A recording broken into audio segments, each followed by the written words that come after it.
Assalamu alaikum students, my name is Zohaib Akram and I am here to teach you physics from Brilliant Education. Students, हम chapter number 12 start किया हुआ है second year physics का, जिसमें आज का हमारा टॉपिक है इलेक्ट्रिक फ्लक्स। अच्छा स्टूडेंट्स, इलेक्ट्रिक फ्लक्स में फ्लक्स का मतलब क्या है? फ्लक्स का मतलब है कि एक लैटिन वर्ड है जिसका मतलब है टू फ्लो, फ्लो कर जाना। किस चीज़ का फ्लो कर जाना? क्योंकि हम इलेक्ट्रिक फ्लक्स पढ़ रहे हैं तो फील्ड लाइंस का फ्लो कर जाना। तो अगर हम इसकी प्रॉपर डेफिनेशन पर आए तो इसकी प्रॉपर डेफिनेशन क्या है? The number of field lines passing through a certain element of area. Number of field lines का किसी खास एलिमेंट ऑफ एरिया में से पास कर जाना इलेक्ट्रिक फ्लक्स कहलाता है। फॉर एग्जाम्पल, यहाँ आपको दो फिगर शो हो रही होंगी, ए और बी। अब जो ए फिगर है उसमें जो number of field lines pass हो रही हैं वो 4 हो रही हैं। इसका क्या मतलब है कि ए फिगर का जो इलेक्ट्रिक फ्लक्स है वो 4 है। बिल्कुल इसी तरह जो सेकंड फिगर बी है उसमें नंबर ऑफ फील्ड लाइंस 2 पास हो रही हैं। इसका क्या मतलब है कि उस सरफेस का जो इलेक्ट्रिक फ्लक्स है वो 2 है। स्टूडेंट्स, इलेक्ट्रिक फ्लक्स का जो फॉर्मूला है वो है phi is equal to E dot A. ठीक है, अब इसको इलेक्ट्रिक फ्लक्स को डिनोट किया जाता है एक ग्रीक लेटर phi से, और साथ E का मार्क लगा दिया जाता है, E के साथ डिनोट किया जाता है, यानी कि phi E is equal to E dot A. अगर इसे फर्दर सिंप्लीफाई करें तो E A cos of theta.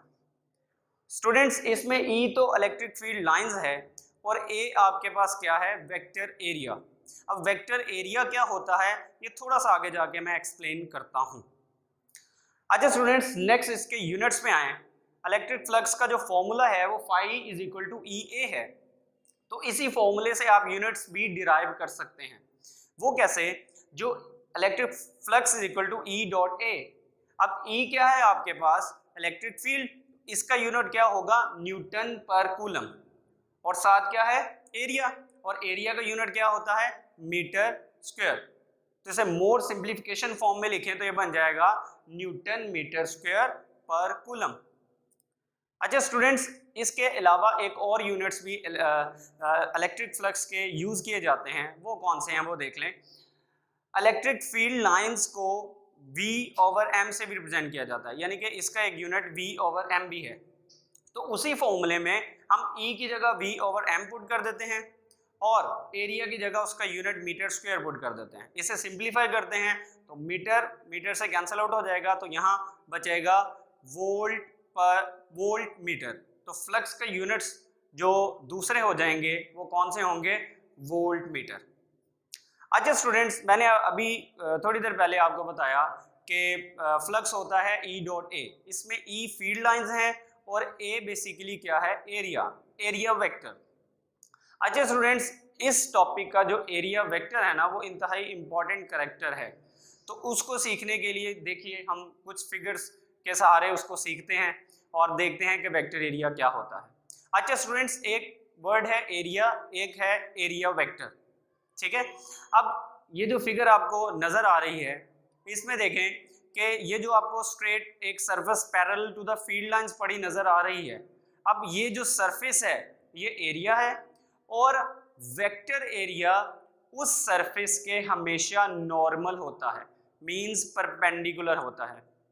ठीक है, अगर पैरेलल वाली सरफेस देखें फर्स्ट वाली, तो उसमें वेक्टर एरिया की डायरेक्शन शो हो रही है ऊपर की जानिब है। ठीक है, उसके नॉर्मल है। जो नीचे वाली आपको फिगर शो हो रही है उसमें जो सरफेस एरिया है वो perpendicular to the field lines पड़ा है, जो surface area perpendicular to the field lines पड़ा है, और उसका vector area parallel to the field line, यानी कि नॉर्मल टू द सरफेस है। ठीक है, और उसके बाद नीचे लास्ट वन आपको एक फिगर नजर आ रही होगी, वो बेसिकली इंक्लाइंड पड़ी है। ठीक है, तो उसका वेक्टर एरिया भी उस सरफेस के लिहाज से नॉर्मल होगा। ठीक है, तो ये स्टूडेंट्स था एरिया वेक्टर, और एरिया वेक्टर क्या होता है और एरिया क्या होता है। एक पूरी सरफेस एरिया और उस सरफेस के नॉर्मल क्या होगा? उसका एरिया वेक्टर। अच्छा स्टूडेंट्स, अब चलते हैं हम फ्लक्स मैक्सिमम कब होता है, फ्लक्स मिनिमम कब होता है, ठीक है। अच्छा फ्लक्स मैक्सिमम की तरफ आए। सबसे पहले फिगर आपको शो हो रही है फ्लक्स मैक्सिमम। अच्छा इसमें आपको एक सरफेस एरिया नजर आ रहा होगा, वो सरफेस एरिया बेसिकली क्या है, perpendicular to the field lines. Field lines की डायरेक्शन ये है और सरफेस एरिया परपेंडिकुलर पड़ा हुआ है, ठीक है। तो परपेंडिकुलर पड़ा हुआ है तो फ्लक्स का फॉर्मूला क्या है, phi is equal to E A perpendicular. तो ई ए परपेंडिकुलर का मतलब क्या है कि जो आपके पास सरफेस एरिया है वो perpendicular to the field lines पड़ा हुआ है। चूंकि हम एंगल देखते हैं इलेक्ट्रिक फील्ड लाइंस और वेक्टर एरिया के दरमियान, तो हमने एंगल यहाँ कंसीडर करना है electric field and vector area के दरमियान, ठीक है। तो इसमें जो वेक्टर एरिया की डायरेक्शन है वो normal to the surface area है, और जो इलेक्ट्रिक फील्ड लाइंस है, जो इलेक्ट्रिक फील्ड लाइंस है और वेक्टर एरिया है वो क्या होगी, पैरेलल होंगे एक दूसरे के। अगर इलेक्ट्रिक फील्ड लाइंस और वेक्टर एरिया एक दूसरे के होंगे पैरेलल तो उनके दरमियान एंगल क्या होगा, जीरो। तो यहाँ अगर मैं इसे कैलकुलेट करूं तो phi is equal to E A cos of theta होगा। थीटा की जगह जब हम जीरो पुट करेंगे तो कॉस जीरो क्या हो जाएगा, 1। तो 1 अगर ई ए से मल्टीप्लाई होगा तो फाई की वैल्यू किसके बराबर आ जाएगी, phi is equal to E ए। तो ये था स्टूडेंट्स मैक्सिमम फ्लक्स कि आप मैक्सिमम फ्लक्स कैसे कैलकुलेट कर सकते हैं। अब आ जाएं मिनिमम फ्लक्स पे। तो मिनिमम फ्लक्स के लिए आपको नजर आ रहा होगा कि यहाँ पे जो सरफेस एरिया पड़ा है वो parallel to the field lines पड़ा है। इंपॉर्टेंट पॉइंट है, surface area parallel to the field lines है, जबकि वेक्टर एरिया इस सरफेस के नॉर्मल है। यानी कि ये जो आपके पास सरफेस एरिया है इसका अगर मैं इलेक्ट्रिक फील्ड लाइंस के साथ एंगल देखूं तो वो पैरेलल का बन रहा है, और अगर मैं वेक्टर एरिया के साथ इसका एंगल देखूं तो वो परपेंडिकुलर का बन रहा है। तो चूंकि हमने एंगल इलेक्ट्रिक फील्ड लाइंस और वेक्टर एरिया के दरमियान देखना है तो इस वजह से हम इलेक्ट्रिक फील्ड लाइंस और वेक्टर एरिया को कंसीडर करेंगे। तो चूंकि वो दोनों एक दूसरे के परपेंडिकुलर हैं, तो अगर वो परपेंडिकुलर हैं तो परपेंडिकुलर के केस में जो थीटा की वैल्यू होती है वो 90 डिग्री होती है। तो इसी वजह से अगर मैं इसे सिंप्लीफाई करूं तो phi is equal to E A cos theta, और थीटा की जगह अगर मैं 90 पुट कर दूं तो कोस 90 क्या होता है, जीरो के बराबर।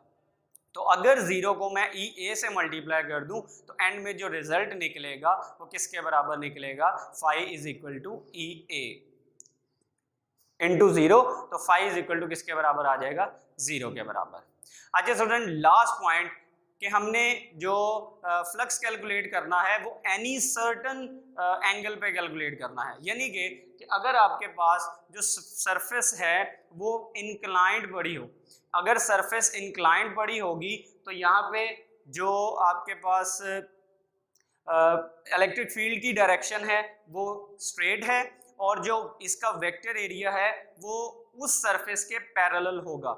जब वो उस सरफेस के पैरेलल होगा तो उसका जो एंगल बनेगा, अब इस पे हम इस पॉइंट पे जो फिगर लास्ट है इसमें हमने प्रोजेक्शन ड्रॉ करना है कि अगर मैं ए का प्रोजेक्शन इलेक्ट्रिक फील्ड लाइंस पे ड्रॉ करूं तो बन जाएगा ए कॉस थीटा।